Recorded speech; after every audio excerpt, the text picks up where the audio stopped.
The locksmith was still packing his tools when my mother told my rain-soaked daughter we didn't live there anymore. I'm Allison Davis, 38, and this is how my own mother tried to steal my inheritance. A Victorian mansion worth $4 million and a trust fund she never knew existed. For 5 hours, my 11-year-old daughter Emma waited in the rain, while my mother and sister celebrated inside, thinking they'd finally gotten rid of the family disappointment. They changed the locks, forged documents, and told everyone I was too poor to deserve my grandfather's legacy. If you're watching this, please subscribe and let me know where you're watching from. What they didn't know was that my grandfather, a man who built his fortune from nothing, had prepared for exactly this moment. It started 3 hours earlier, when Emma called me crying from our front door. Our family home sat on 2 acres in Beacon Hill, a 6-bedroom Victorian that my grandfather William Davis had bought in 1975 for what he called pocket change, though back then, $200,000 was anything but. The mahogany staircase curved like a spine through 3 stories, and every morning, light poured through the stained glass windows, painting rainbow patterns on Italian marble that had witnessed 50 years of our family's history. Grandfather made his fortune in commercial real estate, turning abandoned Boston warehouses into luxury lofts before gentrification was even a word. By the time he retired, his portfolio was worth $30 million. But if you asked him about his greatest investment, he'd point to the small study where he taught me chess when I was 7, where he helped Emma with her homework every evening for the past 11 years. I'd moved back home after my divorce, when Emma was just 6 months old. My ex-husband, a banker who'd promised partnership and delivered betrayal, had left me with nothing but debt and a baby. While my sister Victoria was climbing the ranks at Sterling and Associates, I was teaching 3rd grade at Franklin Elementary, making $45,000 a year and raising my daughter in the house where I'd grown up.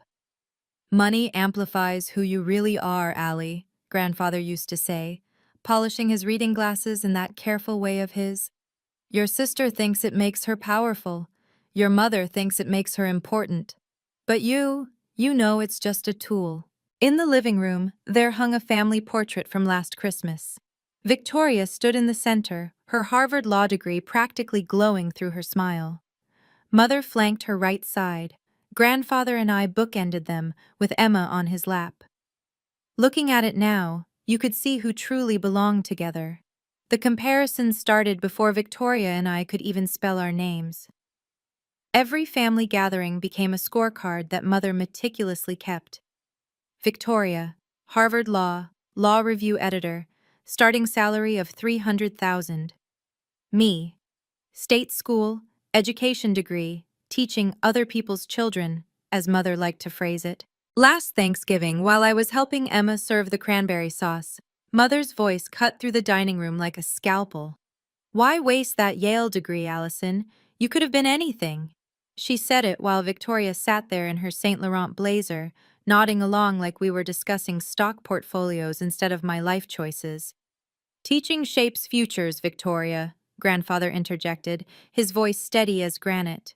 "Your lawsuits just shift money from one pocket to another." Victoria's laugh was crystalline, practiced. "Money that pays for this house's maintenance, Grandpa. Someone has to be practical." The silence that followed could have frozen champagne.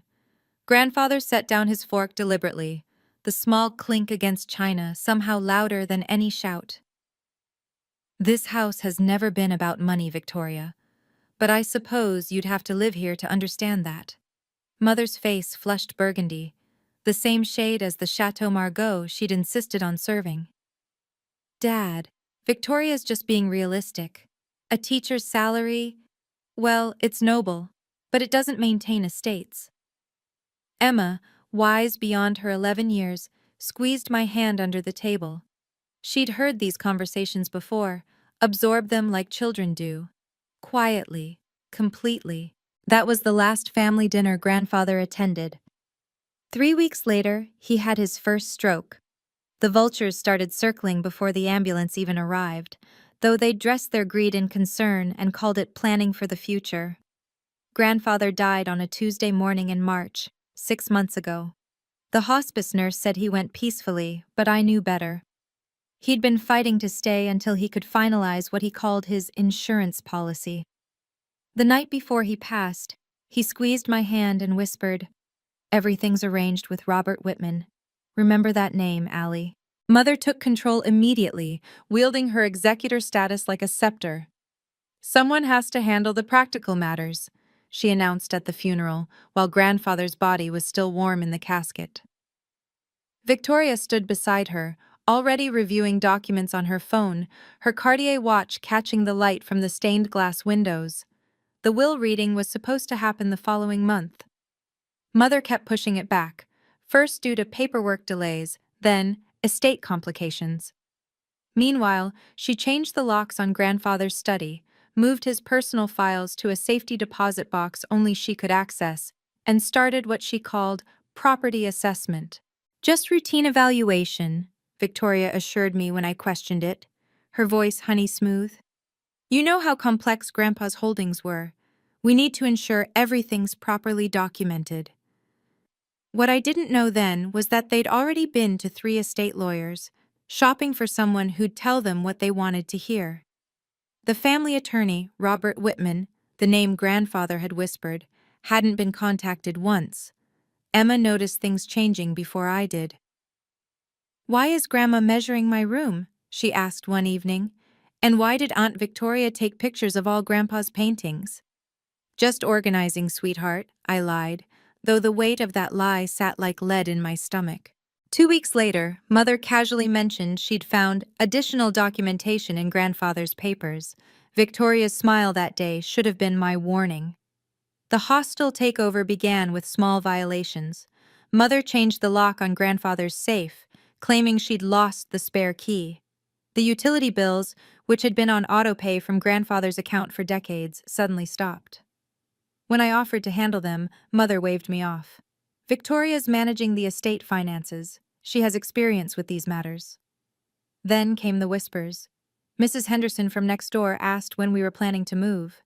The mailman mentioned he'd heard the house was going on the market. Even Emma's teacher pulled me aside, concerned about the upcoming transition. "Has your family decided what you'll do?" she asked gently, as if I were a widow being evicted, not a daughter living in her childhood home. The source became clear when I overheard Victoria at the coffee shop on Newberry Street, holding court with her law firm colleagues. "The house needs someone who can maintain its status," she said, stirring her $8 latte. "Allison's sweet, but let's be honest, a teacher's salary in Boston?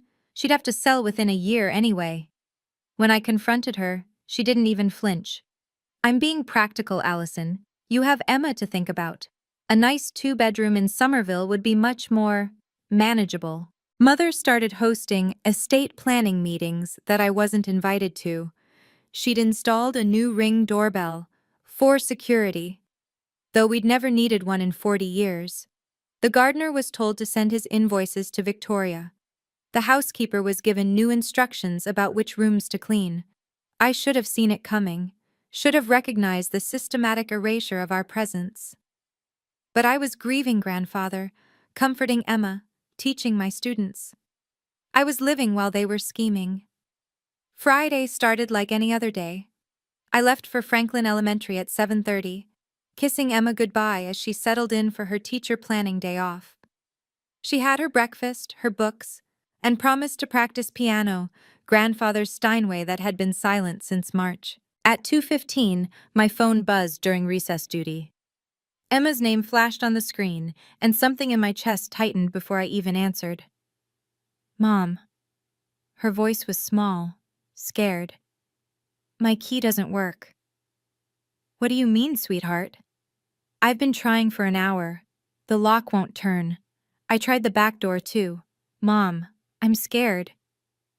The 20-minute drive home stretched like taffy. I called Mother 3 times, straight to voicemail. Victoria's assistant said she was in a meeting.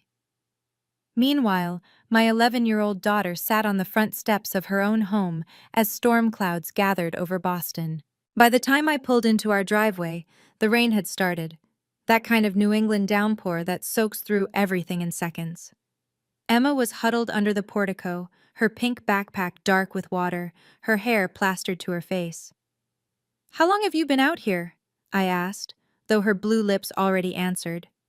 "Since 11, she whispered.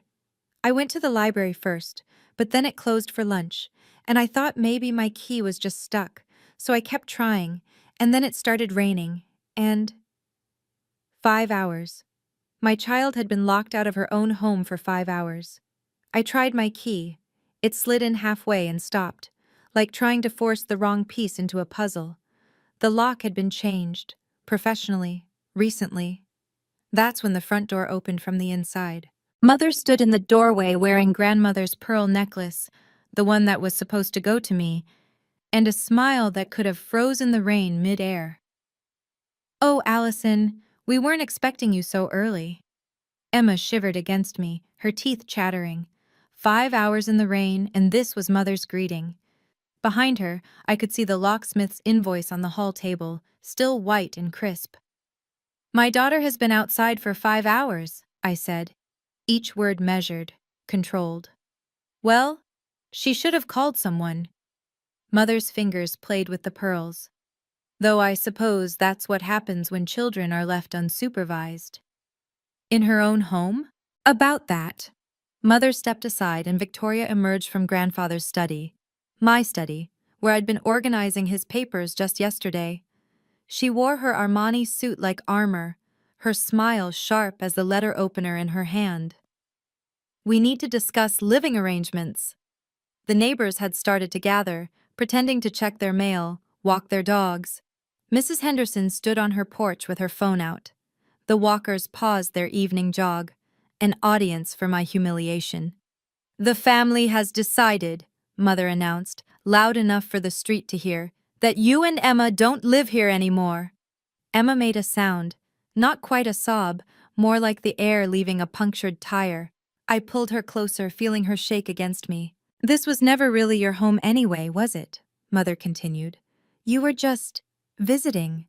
Extended visiting, perhaps, but visiting nonetheless."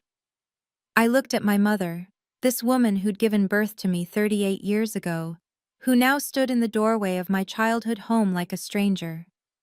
Then I said the only thing that mattered. Understood.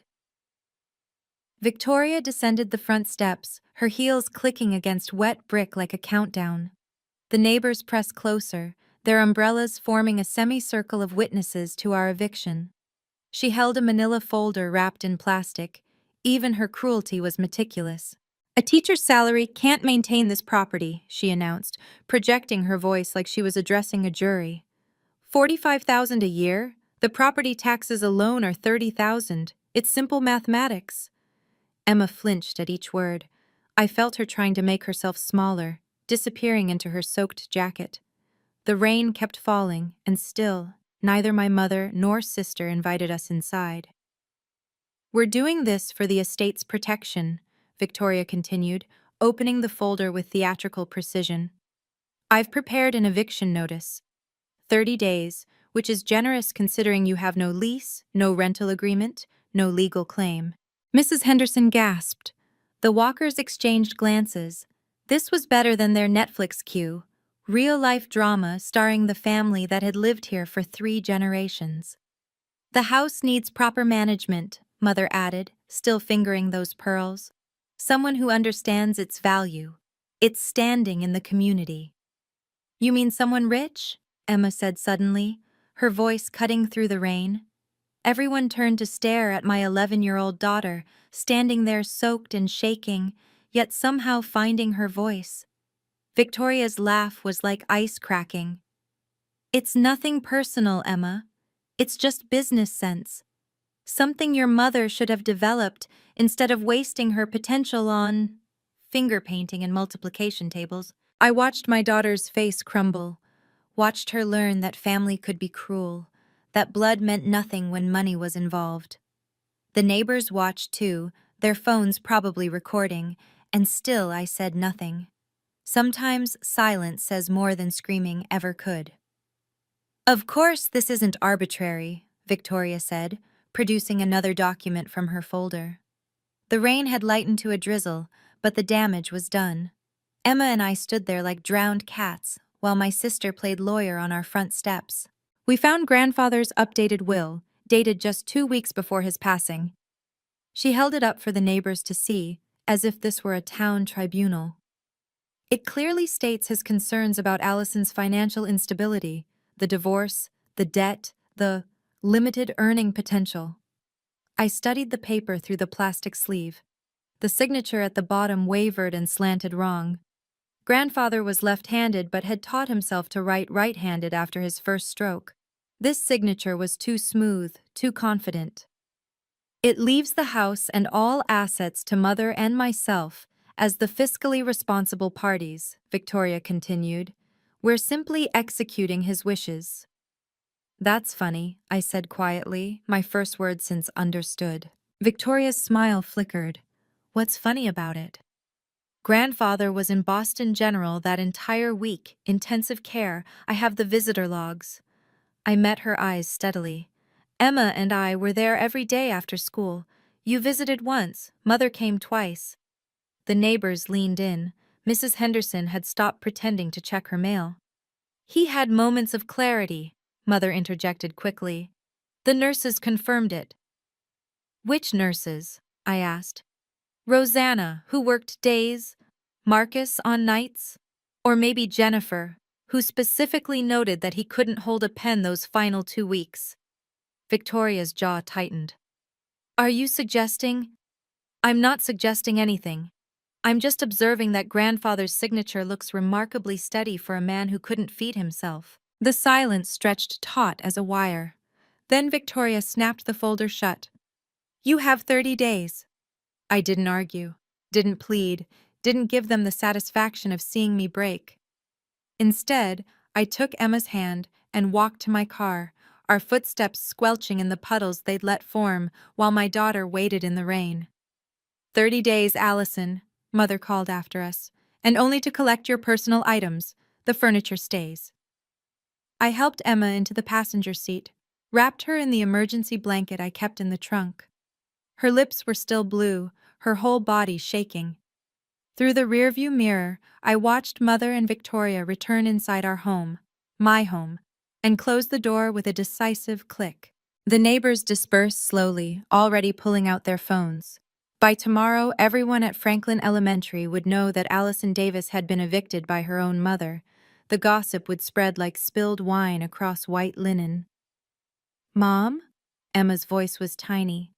Where are we going to live? Remember our old apartment in Brookline? Mrs. Chen still has it available. It's small, but it'll do for now. But all my things. Grandpa's piano. We'll figure it out, sweetheart. I drove us to the Marriott downtown, maxing out my credit card for 3 nights. Emma fell asleep in the shower, exhausted from cold and crying. I wrapped her in the hotel bathrobe and tucked her into the crisp white sheets, then stepped onto the balcony with my phone. The number I dialed was one I'd memorized but never used. It rang twice before a gravelly voice answered. Whitman Law Office, Robert speaking.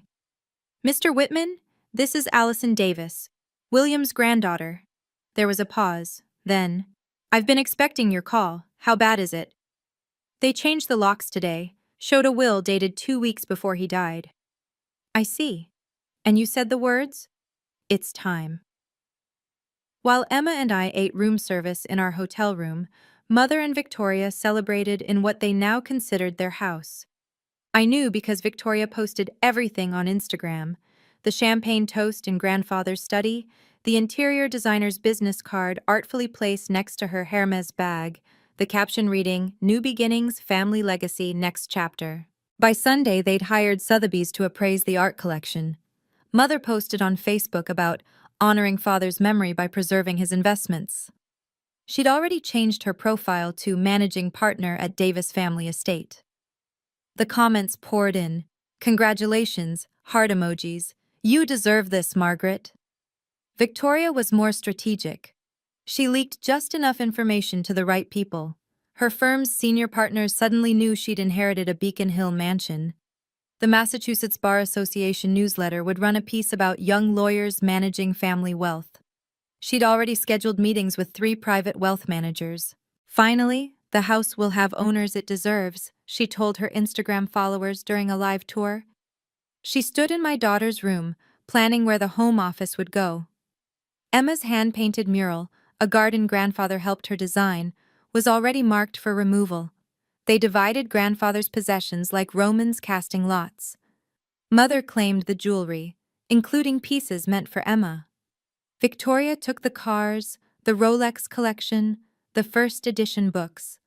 They inventoried everything with the efficiency of estate sale vultures, missing entirely the pencil marks on the kitchen doorframe tracking Emma's height, the chess set permanently mid-game in the library, the reading glasses grandfather left on every surface. But what made me smile, alone in that hotel room, was what they didn't notice. The missing files from grandfather's real safe, the one behind the Monet reproduction, not the decoy in his study. They were too busy celebrating to realize they'd won the wrong game. If you've ever been underestimated by your own family, you'll understand what comes next. Before we continue, if this story resonates with you, please hit the subscribe button. Have you ever had to stand up to family members who thought they were better than you? Share your experience in the comments. Now let me tell you about the letter that changed everything. Tuesday morning, 3 days after the eviction, the hotel concierge called our room. "Ms. Davis, there's a certified letter here requiring your signature." The envelope bore the Sterling & Associates letterhead, Victoria's firm, though she'd clearly used the senior partner's name to add weight. Inside, 3 pages of legal terminology boiled down to simple cruelty. Vacate within 27 days, or face formal eviction proceedings. Failure to comply will result in immediate legal action, the letter stated. All belongings not removed by the specified date will be considered abandoned property. They'd CC'd everyone who mattered, the family trustees at Boston Private Bank, grandfather's former business partners, even the principal at Franklin Elementary. Victoria wanted to ensure my humiliation was complete, documented, and witnessed. Emma read it over my shoulder, her face pale. "Can they really do this, Mom?" "They think they can." I opened my laptop and typed a simple reply, CCing everyone on Victoria's list. Received. Scheduling meeting with estate trustees as required by the Davis Family Trust provisions. Please have all original documentation ready for review. My phone rang within minutes. Mother, breathless with indignation. "What meeting? What trust provisions?" "The ones grandfather established. Surely Victoria reviewed all the documents." "Don't play games, Allison. You have nothing." "Then you have nothing to worry about." I could hear Victoria in the background frantically typing. They'd been so focused on the will, they'd never looked for additional instruments. Grandfather, who'd built his fortune on detailed contracts and contingency planning, wouldn't leave his legacy to a single document. "What are you planning?" Mother demanded. "Exactly what grandfather planned. Did you really think he didn't prepare for this? A man who kept 3 sets of books and 2 separate law firms?" The silence told me everything. I scheduled the trustee meeting for Thursday at 4 o'clock, the exact time and day grandfather always conducted important business. The email was precise, professional, copying Robert Whitman and all 5 trustees at Boston Private Bank. Per Article 12 of the William Davis Revocable Trust, I am requesting formal review of all estate documents, including recent submissions affecting property distribution. Victoria called within 3 minutes, her voice tight with barely controlled panic. "What trust? There's no trust in the estate documents." "The ones you reviewed? Or the ones in grandfather's actual files?" "Allison, if this is some desperate attempt..." "Thursday, 4 o'clock. Bring every document you filed regarding the estate." Mother tried a different approach, showing up at the hotel that evening. The concierge called up, and I could see her on the security monitor, wearing her St. John's suit and practicing her concerned mother face. "Tell her I'm not available," I instructed. She waited 2 hours in the lobby, texting increasingly frantic messages. "We're family." Think of Emma's stability. Don't embarrass yourself further. Emma watched from the window as her grandmother finally left. "She looked scared, Mom." "Good. That night, Victoria had her paralegal research every trust filing in Suffolk County for the past 20 years. She found nothing under William Davis. Because grandfather, clever man that he was, had filed it under his original name, Wilhelm Davidovich, the Russian immigrant who'd arrived with nothing and built an empire. By Wednesday, they'd hired 2 additional lawyers. They'd also started moving their personal items into the house, so confident in their forged will that they'd already begun redecorating. Victoria's Tesla was parked in grandfather's spot. Mother had replaced the doormat. They still didn't know about the video cameras grandfather had installed, the ones that were still recording. Wednesday evening, 7 o'clock. Mother demanded an emergency family meeting at the house. My house, though she'd already changed the locks twice in 1 week. The text was curt. "We need to resolve this before tomorrow. Come alone." I didn't. I brought Emma, dressed in her school uniform, carrying the briefcase grandfather had given me when I graduated Yale. The same one Mother had mocked for collecting dust while you waste your education on children. Victoria answered the door, her power suit impeccable despite the stress fractures showing around her eyes. Behind her, 2 junior associates from her firm hovered like overdressed shadows, legal pads at the ready. "You brought the child?" she said, as if Emma were luggage. "You locked the child out in the rain. She has every right to be here." The dining room had been transformed into a war room. Documents covered grandfather's mahogany table, the one where he'd taught me chess, where Emma had done homework, where we'd shared 50 years of Christmas dinners. Mother sat at the head, grandfather's seat, wearing grandmother's emerald ring. "Let's make this simple," Mother began, not offering us seats. "Whatever game you're playing ends now. Sign this settlement agreement, take the $50,000 we're generously offering, and maintain some dignity." Emma stood straighter beside me, clutching my hand. I set the briefcase on the table with deliberate precision, the locks clicking open like punctuation. "Before I consider any settlement," I said, pulling out a single folder, "perhaps you should review what the trustees will see tomorrow." Victoria reached for it. I pulled it back. "First, explain why you told Mrs. Henderson 3 weeks ago that Emma and I would be moving out. That was before grandfather's will was supposedly found." The junior associates exchanged glances. Victoria's jaw tightened. "I don't recall." "Thursday, 4 o'clock. Bring everything." Victoria slammed a binder onto the table, making Emma jump. Inside were documents I'd never seen. My credit report, divorce decree, 3 years of tax returns, even my teacher evaluation reports. "Let's discuss reality," she said, her voice prosecutor sharp. 45,000 a year, 12,000 in credit card debt, a 2015 Honda Civic with 90,000 miles. This is who you think should inherit a $4 million estate? She flipped through the pages like a dealer showing cards. Your ex-husband's declaration stating you were financially irresponsible. Your bank statements showing 3 overdrafts last year. Even your own divorce lawyer noted your inability to maintain marital assets. Mother leaned forward, her emerald ring catching the light. "We're doing this for the family legacy, Allison. Numbers don't lie. You simply can't afford this life." "She can't even afford Emma's dental work," Victoria added, pulling out an insurance claim. $2,000 for braces, payment plan requested. How would you maintain a historic property when you can't manage basic expenses? The junior associates scribbled notes. One of them, barely older than my students' parents, looked uncomfortable. The other seemed to be enjoying the show. Emma's hand trembled in mine, but I squeezed it gently. Let them talk. Let them reveal exactly who they were. "This house needs someone who understands its value," Mother continued. "The property taxes alone. 32,000 annually," Victoria interrupted. "Plus maintenance, insurance, utilities.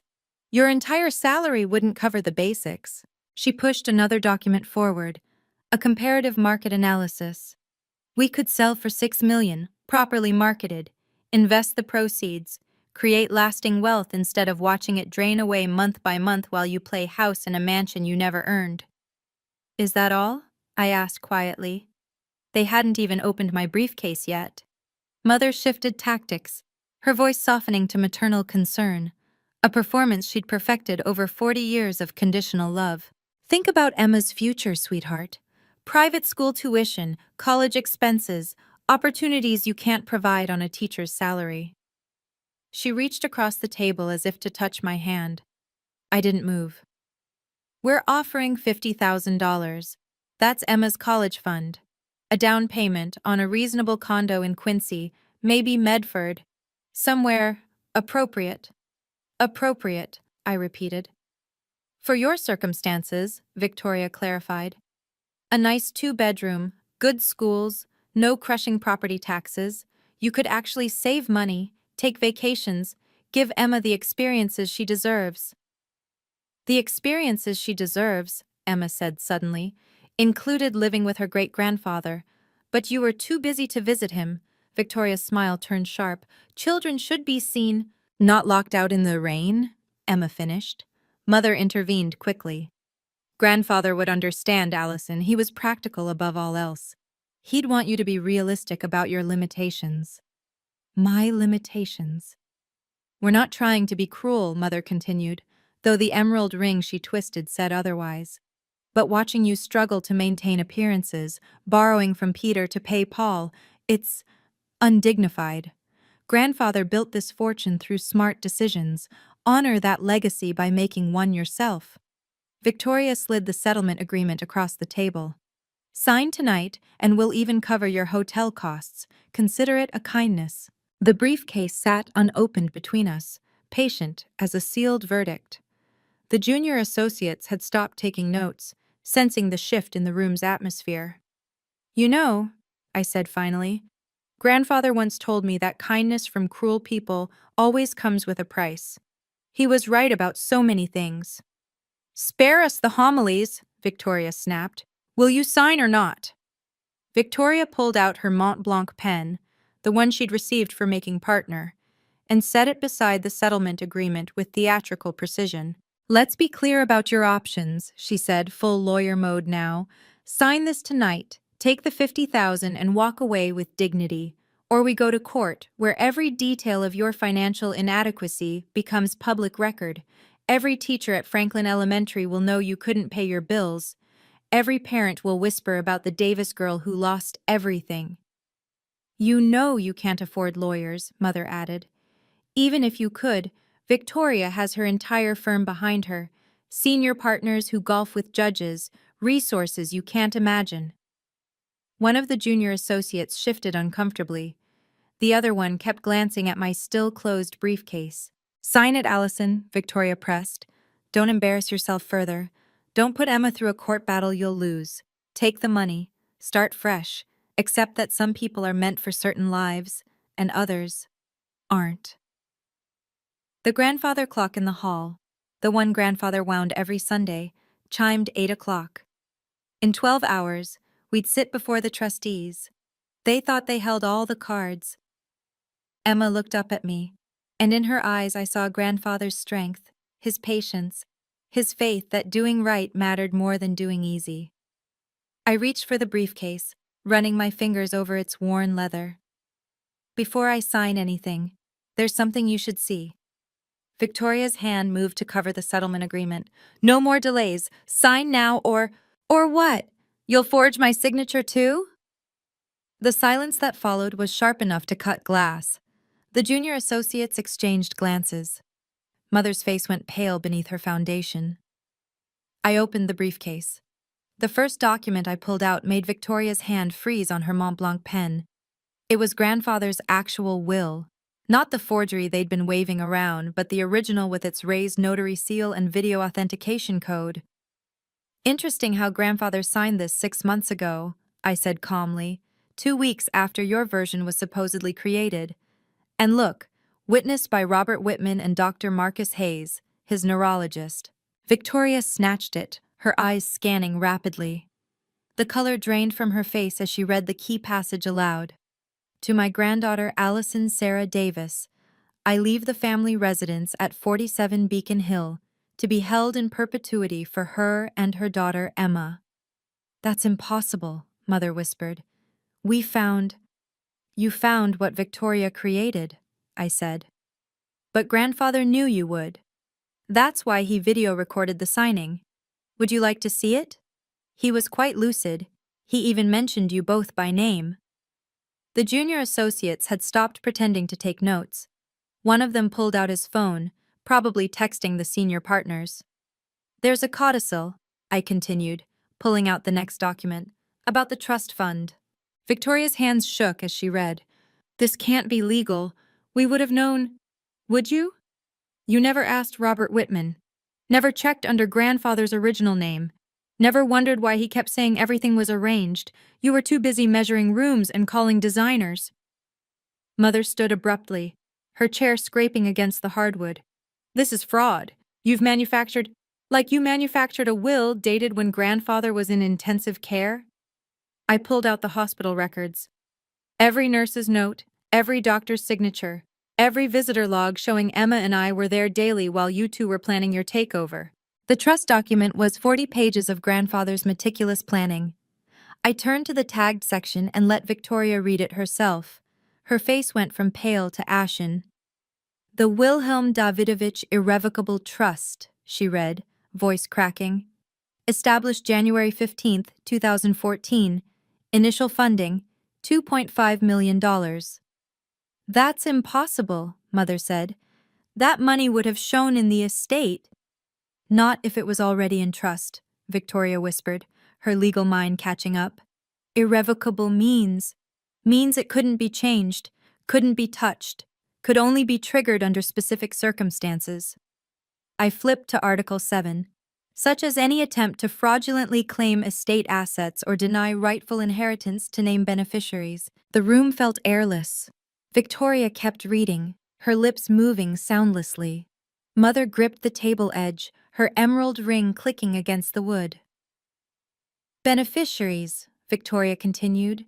Allison Sarah Davis and Emma Rose Davis. In the event of attempted fraud against said beneficiaries, all parties involved in such fraud forfeit any and all claims to the estate of William Davis, formerly Wilhelm Davidovich. You knew, Mother accused. You knew all along. I knew, Grandfather.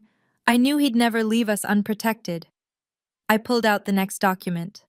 This is particularly interesting. Section 3, Paragraph 7. Any attempt to change locks, deny access, or evict named beneficiaries from the family residence automatically triggers full disbursement of trust funds and permanent forfeiture of inheritance rights for perpetrating parties. One of the junior associates whistled low. The other was frantically texting. You changed the locks, I said quietly. You have 27 days to vacate. Your own eviction notice established the timeline. Victoria's phone buzzed, then buzzed again, and again. The senior partners had gotten word. The final item from the briefcase wasn't a legal document. It was a letter, handwritten on grandfather's personal stationery, the kind he used for important correspondence. His handwriting, shaky but determined, filled 2 pages. My dearest Allison, I read aloud, my voice steady despite the tears threatening. If you're reading this, then Margaret and Victoria have done exactly what I expected.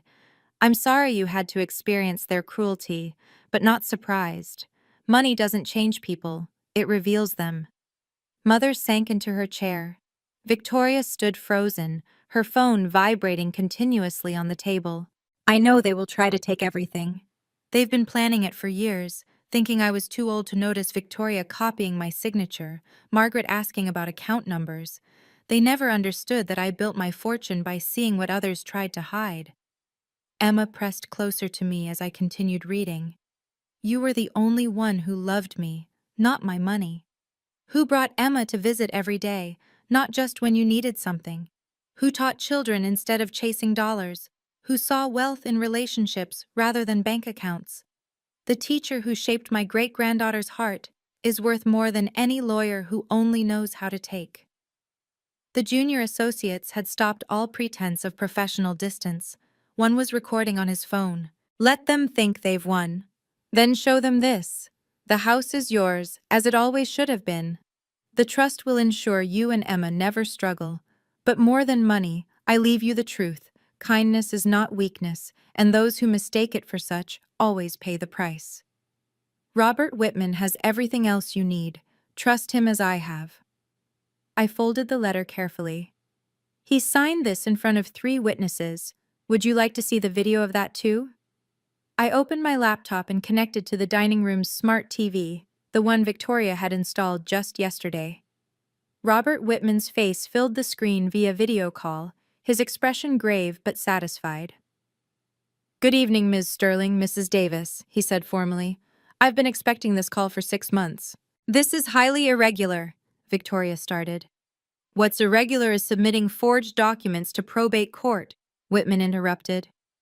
"I have here the video recording of William Davis, taken 6 months ago in the presence of myself, Dr. Marcus Hayes, and nurse practitioner Jennifer Chen." The screen split, showing grandfather in his study, looking frail but alert. His voice, though weak, was clear. "I, William Davis, formerly Wilhelm Davidovich, being of sound mind, do hereby confirm my will dated March 15th and the irrevocable trust established for my granddaughter Allison and great-granddaughter Emma." On screen, grandfather looked directly at the camera. "I know Margaret and Victoria will attempt to steal their inheritance. They've already been asking questions, making plans. Victoria has practiced my signature. Margaret has been documenting Allison's finances to build a case against her." Mother gasped. Victoria's phone clattered to the floor. "Therefore," grandfather continued, "I'm establishing this video record. Any will dated during my final hospitalization is fraudulent. Any attempt to evict Allison triggers the trust's fraud clause, and Mr. Whitman has been instructed to pursue all legal remedies, including criminal charges for forgery and elder abuse." Whitman returned to the screen. "I also have security footage from this house, subpoenaed this afternoon. It shows you, Mrs. Davis, instructing the locksmith while Emma Davis sat locked out. It shows you, Ms. Sterling, explicitly discussing forging documents. Would you like me to play it for the trustees tomorrow?" The look on my mother's face at that moment. If you've been enjoying this story of justice, please take a second to like this video. It really helps others find these stories. And if you want to hear what happened at the official trustee meeting, make sure you're subscribed with notifications on. Trust me, the public confrontation was even more satisfying than this private one. Now let me tell you how 5 bank trustees and a room full of witnesses watched my family's empire crumble. Thursday, 4 o'clock. The conference room at Boston Private Bank's Wealth Management Division looked like a courtroom designed by someone with money to burn. Floor-to-ceiling windows overlooked the harbor, crystal water pitchers caught the afternoon light, and 5 trustees sat behind a mahogany table that probably cost more than my yearly salary. Mother arrived in full armor, St. John's suit, grandmother's pearls, and a face that suggested nothing had happened last night. Victoria brought reinforcements, Sterling and Associates senior partner James Morrison, and 2 more associates. They carried bankers' boxes of documents, as if quantity could overcome truth. Emma and I arrived 5 minutes early, accompanied by Robert Whitman. I wore the same dress I'd worn to teach that morning, navy blue, simple, the one Mother always said made me look provincial. Emma wore her school uniform. We looked exactly like what we were, a teacher and her daughter fighting for their home. The trustees, 3 men and 2 women, all grandfather's age, watched us with careful eyes. The court reporter sat up in the corner. 2 witnesses from the bank's trust department flanked the door. "This is highly irregular," Morrison began before anyone sat down. "My client questions the validity of this meeting." "Your client," interrupted the lead trustee, Harold Brennan, "submitted documents to this institution that we now have reason to believe are fraudulent." "Sit down, Mr. Morrison." Mother's composure cracked slightly. Victoria's phone, which she'd been checking obsessively, was confiscated by bank security. "No recordings in this room except official ones," they said. Brennan opened a folder thick with tabs. "We'll begin with the original will submitted by Ms. Sterling. Ms. Sterling, did you personally witness William Davis sign this document?" The court reporter's fingers flew across her keys. Every word was being preserved. Victoria stood, her courtroom confidence flickering like a bad connection. My client located this will among Mr. Davis's papers. That's not what I asked, Brennan cut her off. Did you witness the signing? No, but the signatures have been analyzed by our forensic document examiner. Brennan pulled out a report. Would you like to know the findings? Morrison jumped in. We questioned the chain of custody. Then you'll appreciate this, said Trustee Patricia Wong, producing an iPad. Security footage from Mr. Davis's home office dated the day this will was allegedly signed. Mr. Davis was at Boston General, intubated, yet somehow this document appeared in his files 2 weeks later. She swiped the screen. Here's Ms. Sterling entering the office with a briefcase. Here's her leaving without it. Here's Mrs. Davis discovering the will in that same briefcase the next day. Convenient. Dr. Hayes entered the room, nodding to the trustees. I was Mr. Davis's neurologist for his final year. On the date that will was supposedly signed, he was under heavy sedation, unable to hold a pen, much less sign legal documents. I have the medical records here. Victoria tried another angle. Even if there were irregularities, my mother as executor. Your mother's executor status is hereby suspended pending investigation, Brennan announced. Mr. Whitman, please present your documentation. Mother stood abruptly. This is a witch hunt. My daughter and I have managed this estate. Into your own pockets, Whitman said calmly, placing a stack of receipts on the table.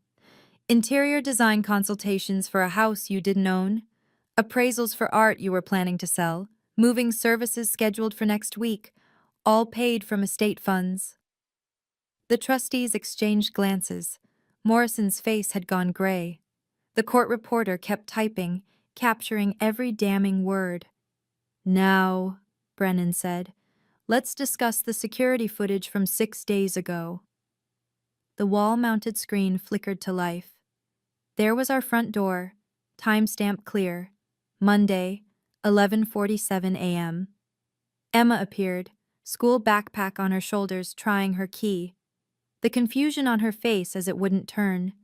Her calling through the door, knocking, trying the back entrance. 11:47, Wong noted. The child attempts entry. Fast forward, 12:15 p.m. Emma sitting on the steps. 1:00 p.m. Still there. 2:00 p.m. The rain starting. 2:30 p.m. Emma huddled under the small portico, soaked through. Would you like to explain, Brennan asked Mother, why you left an 11-year-old child locked out in a storm? I didn't know. The footage jumped to an interior camera. Mother and Victoria in the kitchen, watching through the window as Emma sat in the rain. Victoria actually laughed. The audio was clear. Maybe this will teach Allison she doesn't belong here. The trustees' expressions hardened. One of them, a grandmother herself, looked disgusted. There's more, Whitman said. The screen showed grandfather's office, dated 3 weeks prior. Victoria at his desk with documents spread out. Just forge it, she told Mother. She's too naive to check with Whitman. We'll say we found it in his papers. Mother's response was crystal clear. Make sure the date works. He was in the hospital that whole week. So I'll date it before. She never visited him that Tuesday. Actually, I spoke for the first time. I did. Emma had a fever, so we went early, before school. The nurse's log shows us there at 6 a.m. Morrison was packing his briefcase. The associates had already left. Victoria stood alone, her carefully constructed world collapsing in real time. The footage continued, each clip more damning than the last. Grandfather had installed cameras everywhere, a paranoid precaution that now proved prophetic.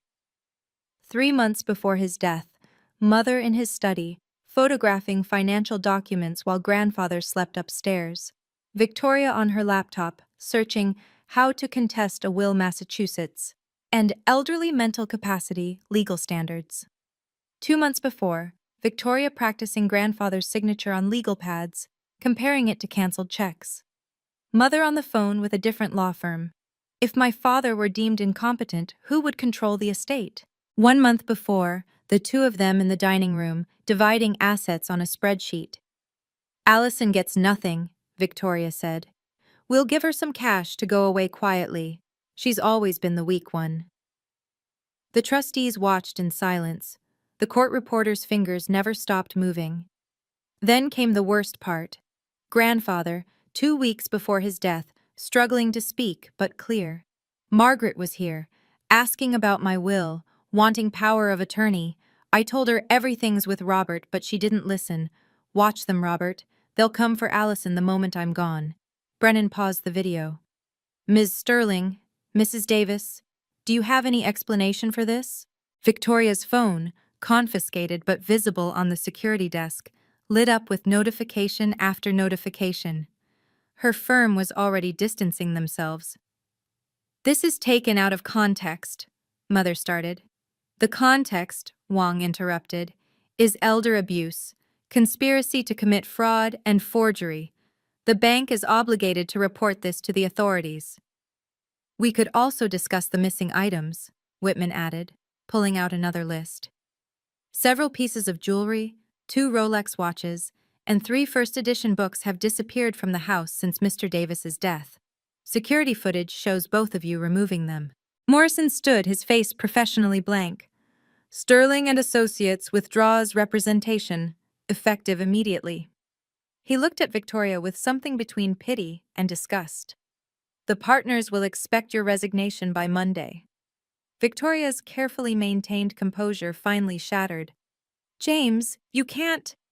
The firm cannot be associated with this. He left without another word, his associates scrambling after him. Mother tried one last desperate play. This is all a misunderstanding. We were trying to protect the estate. From its rightful heir? Brennan asked. By forging documents? By changing locks? By leaving a child in the rain? The bank's legal counsel entered the room. I'm obligated to inform you that we're filing a suspicious activity report with the Attorney General's office. Document forgery involving estates of this size is a felony. Victoria sank into her chair. 7 years of law school and practice, destroyed in 7 minutes of footage. Furthermore, the lawyer continued, the bank has frozen all accounts associated with the estate pending investigation. Any items removed from the property must be returned within 72 hours, or will add theft to the charges. Mother's hand went to the pearl necklace, grandmother's pearls, the ones she was wearing. These are mine. According to Mr. Davis's will, Whitman corrected, those were specifically left to Emma Davis when she turns 18. You're wearing stolen property, Mrs. Davis. The other trustees had been silent, but now Patricia Wong spoke.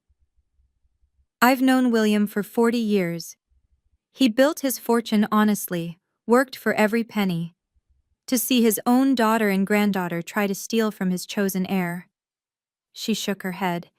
He told me once that money would reveal who you really were. He was right. Emma squeezed my hand. We'd stayed silent through it all, letting the evidence speak. I stood for the first time since the meeting began, pulling out the final document from grandfather's briefcase. There's one more thing. More. The room turned to me. Mother and Victoria looked like they'd been struck, unable to process any more revelations. Grandfather gave me power of attorney 6 months ago, I said, placing the notarized document on the table. Specifically for situations involving family fraud. It includes the right to pursue both civil and criminal charges. Victoria's legal mind, even in shock, understood the implications. Criminal charges would mean disbarment, Brennan finished. Possible imprisonment, certainly the end of any legal career. I looked at my mother, this woman who'd given birth to me, but never truly seen me. At my sister, who'd measured my worth in dollars and found me wanting. They'd spent their lives believing that kindness was weakness, that being a teacher made me less than. You have 30 days, I said quietly. The same 30 days you gave me. You can remove your personal belongings from the house, under supervision. The locks will be changed tomorrow at noon. Allison, please, Mother started. I could press charges today. Right now. Mr. Whitman has everything prepared. I paused, letting them feel what Emma had felt standing in the rain. But I have a daughter who still needs a grandmother, even a flawed one. So here's my offer. Full admission of guilt to the trustees, return everything you've taken, vacate the property, and stay away unless invited. That's blackmail, Victoria whispered. No, Whitman corrected. That's mercy, more than you showed an 11-year-old child. The trustees waited. The court reporter's fingers hovered over her keys. You have 30 seconds to decide, I said. Then I file charges. The vote was unanimous and swift. Brennan didn't even need to poll the other trustees formally. Their nods were enough. The trustees hereby recognize Allison Sarah Davis as sole beneficiary of the William Davis estate, including the Beacon Hill property, all associated assets, and the Wilhelm Davidovich Irrevocable Trust. His gavel, yes, they actually had a gavel, struck once. The court reporter read back the key points for confirmation. $4 million house, transferred to Allison Davis, $2.5 million trust fund, released immediately to Allison and Emma Davis. All personal property, investments, and remaining assets, Allison Davis. Furthermore, Wong added, Margaret Davis and Victoria Davis Sterling are permanently barred from any claim on the estate due to attempted fraud. This decision is final and non-appealable. The bank's lawyer stepped forward with transfer documents. Ms. Davis, we'll need your signature on these. The house deed will be re-recorded this afternoon. The trust funds will be available Monday morning. As I signed my name, my real name, not the forgery Victoria had practiced, I thought about grandfather's words. Money amplifies who you really are. Mother and Victoria sat frozen, watching their inheritance evaporate with each stroke of my pen. The pearls around Mother's neck seemed to tighten. Victoria's phone, finally returned to her, buzzed with what I assumed were termination details from her firm. The locksmith will arrive at noon tomorrow, Whitman informed them. You have until then to collect your personal items, clothing and toiletries only. Everything else remains pending the investigation. My car, Victoria started, was purchased with estate funds 2 weeks after Mr. Davis's death, Whitman interrupted. It stays. Emma stood beside me as I signed the last document, her hand steady in mine. We'd won. More importantly, we'd won the right way. Victoria's phone hadn't stopped buzzing since Morrison left. Now, as we gathered our documents, she finally answered it. Even from across the room, we could hear the senior partner's voice. Your access to the building has been revoked. Security will escort you to collect your personal items Monday at 9 a.m. Your cases are being reassigned. The Massachusetts Bar Association will be notified of our internal investigation. She hung up without responding. 7 years at the firm, gone. Her parking space, her office with a view, her path to senior partner, evaporated. The bar investigation alone will take 18 months, Whitman noted quietly. Even if criminal charges aren't filed, the ethical violations are clear. No firm in Boston will touch her. Mother's phone rang next. The charity board president, a woman who'd attended grandfather's funeral just 6 months ago. Margaret, given the circumstances, we're requesting your immediate resignation from the board. The gala next month. Perhaps it's best if you don't attend. Then another call. The country club membership committee, the museum volunteer coordinator, the social infrastructure Mother had spent 40 years building collapsed in 40 minutes. Boston society had rules, and attempting to defraud an estate, especially when caught on camera, broke all of them. My reputation, Mother whispered. Is exactly what you earned, Patricia Wong said. William Davis was respected in this city. People knew him as honest, generous, kind. You're his daughter. What will they think of you now? The court reporter finished packing her equipment. The trustees filed out, but Brennan paused at the door. Ms. Davis, he said to me, your grandfather would be proud. He always said you were the only one who understood what really mattered. Victoria laughed bitterly. A teacher. He left everything to a teacher. No, I corrected. He left everything to family. I pulled out my phone and made a call. Strongbox Locksmith? Yes, I need service at 47 Beacon Hill. Tomorrow, noon. Complete lock replacement. Yes, the same address you serviced on Monday. Mother's face went white. It was the same company, the same locksmith she'd hired to lock us out. You recognize the irony, don't you? I said, putting the phone away. The same man who locked Emma out will lock you out. The difference is, I'm giving you time to pack. From my bag, I produced 2 more documents. Eviction notices, properly formatted, legally pristine. 30 days to remove all personal belongings from the guest house and pool house where you've been storing things. The main house, you have until noon tomorrow. Where will I go? Mother asked, the reality finally hitting. Where was Emma supposed to go when you locked her out? Victoria tried one last grasp at control. This is vindictive. This is identical to what you did to us. Same timeline, same terms, same locksmith. I handed them the notices. Though I'm not making you wait in the rain for 5 hours first. The security guard knocked. Ms. Davis, your car is here. A Tesla. Victoria's Tesla. The one she'd bought with estate money. That's mine. Was yours. It's being returned to the estate. I tossed the keys to Whitman. You can take an Uber. I did on Monday, remember? With my wet, shivering daughter. Emma tugged my hand. Mom, tell them about the apartment. I looked at my daughter, wise and kind despite everything. Emma thinks you should know. Mrs. Chen still has that 2-bedroom available in Quincy, the one you said would be appropriate for us. First month's rent is $3,000. You have $50,000 from your last birthday gift from grandfather. Should be enough to start over. But I'm not heartless like you were, I continued, watching their faces cycle through shame, anger, and desperation. So here's what I'm willing to do. They looked up with the kind of hope that drowning people have for life preservers. Mother, the guest house is yours if you want it. Month-to-month lease, market rate, $3,500. It has its own entrance, so Emma won't have to see you unless she chooses to. Because despite everything, she still needs a grandmother. Mother's hand trembled as she reached for the tissue box that wasn't there. The conference room didn't cater to emotional breakdowns. There are conditions.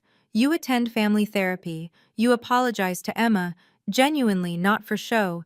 You never again mention my salary, my choices, or my worth. And you never, ever have a key to the main house. What about me? Victoria asked, though her voice had lost all its courtroom confidence. You tried to destroy my career by notifying my employer. You researched my finances to humiliate me. You called me weak. I met her eyes steadily. So no, Victoria, there's no guest house for you. Seattle has law firms. Start over where nobody knows what you did. That's not fair. Fair, Emma spoke up, her 11-year-old voice cutting through the room. Was it fair when you laughed while I sat in the rain? When you called my mom a disappointment? When you tried to steal my home? The room went silent. Even the security guard looked away. Mercy isn't weakness, I said finally. But it's not unlimited either. You have 24 hours to decide about the guest house, Mother. After that, the offer's withdrawn. Whitman nodded approvingly. Your grandfather always said you'd know how to balance justice with grace. By Friday morning, the story had spread through Boston's interconnected circles like spilled wine at a white tablecloth dinner. Teacher inherits millions after family betrayal, ran in the Globe's Metro section. The reporter had somehow gotten wind of the security footage, though not the actual video. At Franklin Elementary, the other teachers surrounded me with support I hadn't expected. We always knew you were too good for them, said Janet, who taught 4th grade. Your mother came to the winter concert last year, complained the whole time about the public school atmosphere. The parents were even more supportive. Dr. Chen, whose twins I'd taught 2 years ago, pulled me aside. Your grandfather would be proud. My father always said William Davis was the only honest developer in Boston, Mrs. Henderson called from next door. I saw the locksmith leaving. Same company as Monday, wasn't it? Poetic justice, dear. Also, I may have given an interview to Channel 5. Hope you don't mind. Emma returned to school on Monday to find her classmates treating her like a hero. "Your mom's like a superhero," her friend Katie said. "She beat the villains with just papers." Even the principal weighed in. "I got a call from Victoria's firm," she told me privately. "They wanted to verify your employment history for their investigation. I told them about your Teacher of the Year award. Twice." The best part was the mail. Dozens of letters from other teachers, single mothers, people who'd been underestimated by their families. "Thank you for showing that kindness wins," one wrote.